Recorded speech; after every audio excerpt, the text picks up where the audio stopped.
Pois é, que só tem baiano na live, né? Então vamos lá. Como eu falei, se a gente for interpretar o texto aqui de acordo com a hermenêutica e a exegese, a primeira coisa que a gente tem que entender é o seguinte, que o livro é judaico, que foi escrito por judeu para judeu, certo?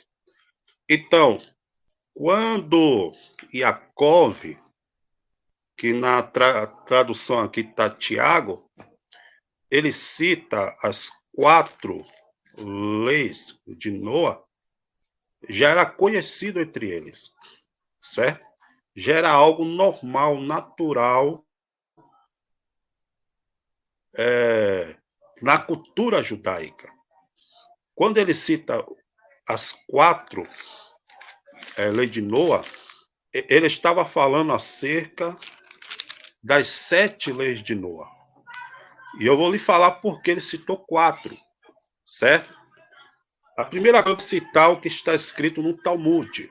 Olha só o que o Talmud fala. Talmud, vou dar até os dados. Vou dar até os dados. Talmud Sanhedrin é 56a, verso 24. Tem um tratado lá no Talmud, em Sanhedrin 56a, verso 24, tem um tratado das leis de Noa. Olha só o que os rabinos falam nesse tratado. Os descendentes de Noé, isto é, toda a humanidade, foram ordenados a observar 7 mitzvot, 7 mandamentos.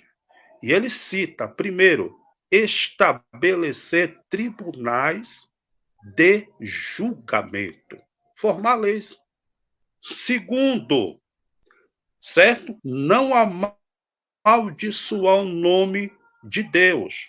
Terceiro, proibição da adoração de ídolos. Olha só, Tiago citou isso aqui, idolatria. Certo? Quarto, relações sexuais ilícitas. Tiago citou prostituição. Quinto, derramamento de sangue. Tiago também citou, porque a expressão ali sangue pode ser também um derramamento de sangue. Ou seja, pode ser um assassinato. Entendeu? É um assassinato. Certo? E vamos lá, sétima, comer um membro de um animal vivo. Essas aqui, essas aqui são as 7 leis de Noa, que no Talmud os rabinos chamam de mitzvot, mandamento. Vá e faça, ok? Só que tem outro tratado curioso que responde o porquê, certo? Tiago cita essas 4 leis de Noa somente. Responde a questão. E está no Talmud.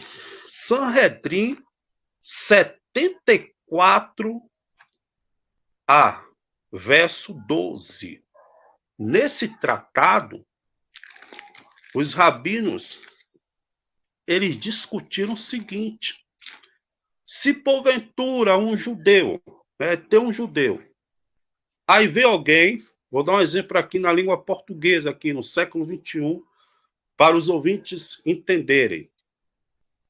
Aí alguém pega uma arma e coloca na cabeça de um judeu, certo? Aí esse que botou a arma na cabeça do judeu fala o seguinte: você tem que quebrar os mandamentos negativos. Aí os rabinos falam o seguinte: ele tem que quebrar, ele tem um dever de quebrar esse mandamento negativo, certo? Para salvar a sua vida. Para salvar a sua vida. Aí os rabinos falam, aí ele tem toda liberdade, quebrar qualquer mandamento negativo, porque tem mandamento positivo e tem mandamento negativo. Quebrar qualquer mandamento negativo somente para salvar a sua vida. Mas os rabinos falaram o seguinte, com uma exceção, porque toda regra tem uma exceção, ok? Por uma exceção, os rabinos disseram que tem 3 mandamentos negativos que era para os judeus morrer, mas não quebrar esses 3 mandamentos negativos. Poderia quebrar qualquer mandamento negativo para salvar a vida, para salvar a sua vida. Mas existem 3 mandamentos negativos que ele não poderia quebrar. Ele daria a sua vida, certo? Ele poderia aceitar a morte, mas não realizar esse mandamento negativo, que é a idolatria, relações sexuais proibidas, que Tiago citou, e assassinato, que Tiago também citou. Porque, segundo Davis tem, a expressão sangue ali, segundo Davis tem, pode ser entendido como uma metáfora, no sentido de assassinato.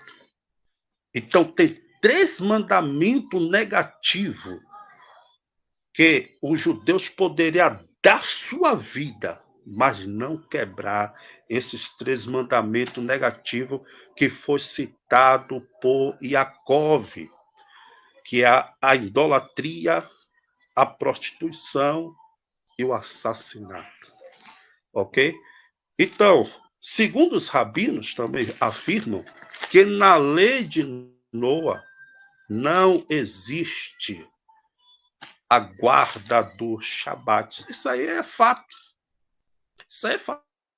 Não existe. Eu citei as 7 leis de Noa. Em nenhum momento citou o Shabat. Ok? Mas como eu falei outrora, a guarda do Shabat é algo voluntário. Os filhos de Noa, crente Yeshua, ele guarda se ele quiser. Se ele quiser. Agora, ele não pode obrigar outros a guardar o Shabat. Sabe por quê? Eu vou lhe dizer por quê. Você sabe por que Inácio de Antioquia escreveu aquela carta lá, dizendo, a carta aos magnésios, a igreja aos magnésios, ele escreveu aquela carta dizendo que a lei foi abolida, que era para trocar o Shabat pelo domingo, que não era para os cristãos se judaizar. Sabe por que ele escreveu aquilo? Simplesmente porque ele queria transformar os judeus, certo? Em gentios, pessoas de outra nação. Ele queria transformar judeus, crente em Yeshua, crente em Jesus, em gentios, em filhos de Noa. E o que é que acontece hoje? Muitos messiânicos querem transformar, fazendo ao contrário de Inácio de Antioquia. Muitos judeus messiânicos hoje, eu tenho observado, querem transformar filhos de Noa, gentios, pessoas de outra nação, crente em Yeshua, certo? Em judeu. Ou seja, está fazendo o inverso de Inácio. Você está entendendo? Aí eu vou com David Stein. O que é que David Stein diz? Você citou aí David Stein. David Stein falou o seguinte, naquele mesmo comentário ali em diante, você vai ler em diante. Aí David Stein fala o seguinte, se você é judeu, continua sendo judeu. Se você é um gentil, continua sendo gentil. Certo? Então, é como eu falei outrora, o Shabat é uma marca do povo de Israel, uma marca do Eterno para com o povo de Israel. É um símbolo de uma aliança, ok? E eu finalizo pela aqui. Maravilha, maravilha, maravilha. Bom, como nós podemos ver, o irmão colocou seu posicionamento aí, concluiu seu pensamento. E aí, irmão Aquila, como é que fica? Diante do posicionamento que o irmão colocou, né, externou aí, como é que fica? Como que seria a sua réplica ao que foi citado? Eu quero lembrar aos irmãos que eu tenho umas perguntinhas rápidas para ambos, tá certo? Tudo ok? Perguntinhas básicas. Estamos aqui numa posição neutra, temos que ficar na posição neutra. Tenho minha crença? Tenho, lógico que tenho. Creio de uma forma, né, que pode ser diferente de um dos debatedores. Porém, as perguntas não foram feitas é, sem ser imparcial, tá certo? Ou seja, foram feitas perguntas que são cotidianas, que são corriqueiras para ambos os pensamentos, né? Tanto para o pensamento do irmão Rodrigo, como o pensamento do irmão Áquila.